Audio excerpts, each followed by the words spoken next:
Before the books, movies, and the fame, J.K. Rowling was just trying to get through the day, not build an empire or change literature or inspire millions of readers, but just survive. Because long before Harry Potter became a global phenomenon, her life was quietly falling apart. In the early 1990s, Joanne Rowling was living in Portugal. She had moved there after university, hoping for a fresh start. She taught English and tried to write in her spare time. That's where the idea for Harry Potter first appeared. Not as a plan or career, just an idea that showed up one day and refused to leave. She later described it as something that arrived fully formed. A boy, a school, a hidden world. But having an idea and having a life that supports it are two very different things. Her marriage didn't last, and she had returned to the UK with her young daughter, broke, emotionally exhausted, and uncertain about everything. She moved to Edinburgh, and this is where the story usually gets simplified. People say she was struggling, but that word doesn't really capture it. She was a single mother.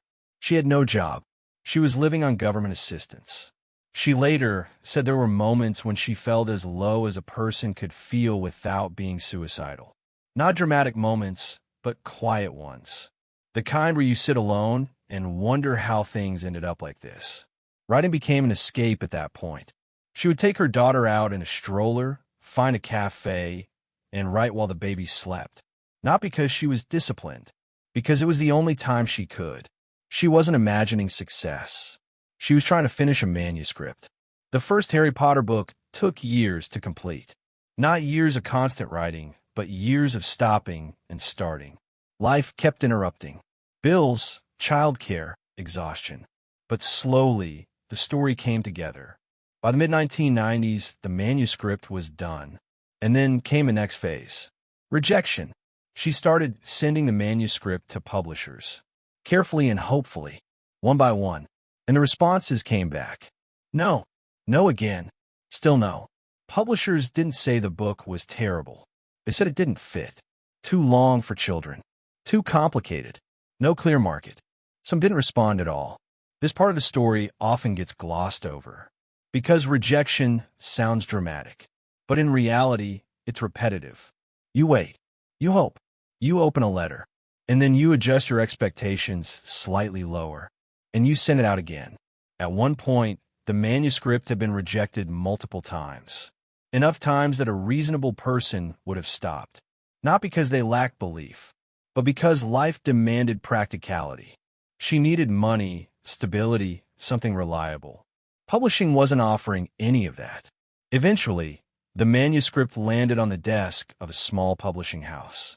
Bloomsbury, not a giant or market leader. And even then, the decision wasn't immediate. The editor was interested, but unsure, so they did something simple. They gave the first chapter to the editor's young daughter, and she liked it. She wanted to read more. That was it. That was the moment. Bloomsbury agreed to publish the book, but this wasn't a big win. The advance was small, enough to help, not enough to change her life. She was advised to get a day job, because children's books didn't really make money. Especially not fantasy ones and long ones from unknown authors. Even her name was adjusted. Joanne Rowling became J.K. Rowling. Not because of branding genius, because publishers thought boys might not want to read a book written by a woman. So even the first yes came with conditions. The book was released quietly. No big marketing push or expectations. Just a small print run. And then something unexpected happened. Kids loved it. They told their friends. Teachers noticed. Parents noticed. Demand grew slowly, then faster. Then it spread. Within a few years, Harry Potter was everywhere. Translations, sequels, movie deals. J.K. Rowling went from struggling to pay bills to becoming one of the most successful authors in history. But here's the important part. None of that was visible during the years that mattered most. When she was writing in cafés, there was no sign this would work. When publishers rejected her, there was no hint of future success. When she accepted that small advance, there was no guarantee of anything else. The story only looks obvious in hindsight. At the time, it looked fragile. Later, Rowling said something interesting. She said failure had stripped away the unimportant things. It forced her to focus on what actually mattered. The story, not the outcome, not the recognition, the work. That's the part people miss. Harry Potter didn't succeed because she believed hard enough.